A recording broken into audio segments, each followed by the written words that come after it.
Selamat datang di Kata Suara on Serangkai Satu Channel. Dan kali ini kita akan masih melanjutkan cerita Sewu di Nobai Simpenan versi novel part ketiga, bagian kalih. Memangnya kamu sudah yakin kalau mau nyari tempat kerja di tempat lain? Pak Jatmiko, Bapak Sri bertanya. Sri terdiam, butuh waktu untuk mencerna pertanyaan Bapak. Meski sebelumnya Sri mengatakan bahwa dirinya sudah yakin untuk mencari pekerjaan, tapi sebenarnya hatinya bergejolak hebat. Banyak hal yang belum Sri pikirkan dan Pak Jatmiko tahu akan hal itu. Iya Pak, Sri kepengen kerja dekat-dekat sini saja, ucap Sri diikuti helaan nafas panjang. Duk, berangkat saja kemana kamu mau. Bapak biar tua begini bisa kok merawat diri sendiri. Pak Jatmiko mengatakan itu diikuti batuk-batuk yang berat. Sri menjadi semakin merasa bersalah harus membahas ini ketika bapaknya sedang tidak dalam kondisi prima. Pak, kata Sri sembari menggenggam tangan Pak Jatmiko. Sri kepengen lihat bapak seneng. Sri kepengen bisa bahagiain bapak. Tapi kalau Sri jauh, Sri khawatir bapak malah sedih. Pak Jatmiko mendekati Sri. Bapak juga kepengen lihat Sri seneng biarpun gak di samping bapak terus. Sudah terlalu lama Sri membuang waktu berkutat merawat bapak. Wes begini saja, bapak akan merestui Sri kerja kemana saja. Tapi bapak kepengen Sri dapat kepastian kerja dulu, bukan merantau tanpa persiapan. Kamu itu kan anak bapak satu-satunya. Perempuan yang bapak juga. Setidaknya buat bapak tenang kalau kamu keluar rumah sudah ada tempat pijakan. Sri menatap wajah Pak Jatmiko. Ia tersenyum sebelum mencium pipinya. Kalau begitu baik Pak. Sri akan cari kerja dulu. Sebelum dapat kerja, Sri tetap di warung Yukmina. Bagaimana? Pak Jatmiko mengangguk. Ia tersenyum penuh bangga. Oh begitu. Yukminah mengusap punggung Sri. Dilihatnya wajah ayu perempuan yang sudah dianggap seperti anaknya sendiri.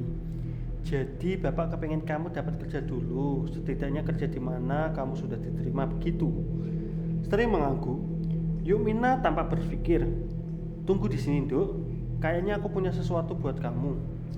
Sri menatap Yukminah. Ia pergi ke meja kasir di belakang, membuka laci, kemudian mengeluarkan selembar kertas, lalu kembali menuju tempat Sri duduk. Ini, Yukminah menyodorkan kertas itu. Apa ini Yuk? Tanya Sri bingung. Wes, baca saja dulu. Sri menerima selembar kertas itu lalu membaca isinya. Rupanya ini adalah selebaran lowongan kerja pembantu rumah tangga. Kemarin si Kribo yang ngasih, katanya dia dapat dari orang yang nyebarin brosur di seberang jalan. Sri menatap Yukminah. Tapi Sri tidak punya pengalaman. Sudah, kalau rezeki ya rezeki. Kamu coba saja dulu buat lamaran, kirim lewat pos lalu tunggu. Rezeki manusia nggak ada yang pernah tertukar. Sri mengangguk. Ia tersenyum menatap Yukminah. Hari itu juga Sri melakukan seperti apa yang Yukminah katakan. Ia membuat surat lamaran lalu memasukkannya ke pos surat. 2 hari kemudian ketika baru pulang dari warung Yukminah, Sri mendengar seseorang mengetok pintu.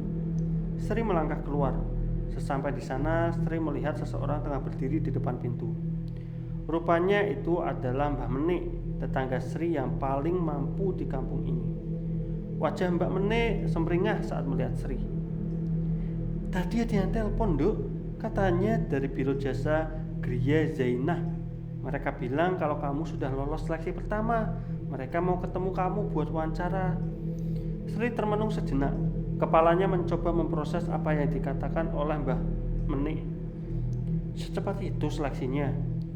Lamunan Sri buyar saat Mbak Menik menggoyang-goyangkan bahu Sri. Kamu tidak apa-apa Duk? Sri menatap Mbak Menik lalu menyalaminya. Makasih ya Mbak, sudah mau repot-repot kesini ngasih tahu. Mbak Menik mengangguk sembari tersenyum.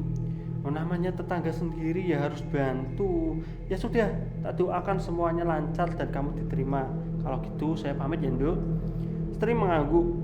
Ia tersenyum senang, sudah tidak sabar menceritakan ini kepada Yukminah dan bapak. Langit masih gelap, sebentar lagi fajar akan tiba. Tak hanya baru selesai mempersiapkan sarapan untuk bapak, Sri juga sudah mempersiapkan penampilan untuk hari ini. Sri begitu antusias meski hari ini ia datang hanya untuk wawancara dan belum tentu diterima. Ia senang karena bisa membuktikan bahwa dirinya memiliki kesempatan. Bapak melangkah masuk, menatap Sri yang sudah siap dengan semuanya. Tak seperti biasanya, Sri tampak rapi dengan pakaian hitam putih. Anak bapak sudah cantik sekali, goda Pak Jatmiko ketika menatap Sri. Nggih Pak, kan bapak yang ngajarin ajine raga saka busana-busana.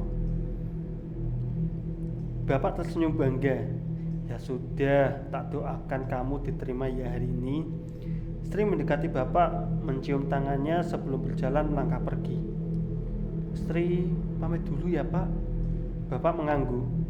Sri melangkah meninggalkan rumah. Sejenak Sri sempatkan menengok ke rumahnya.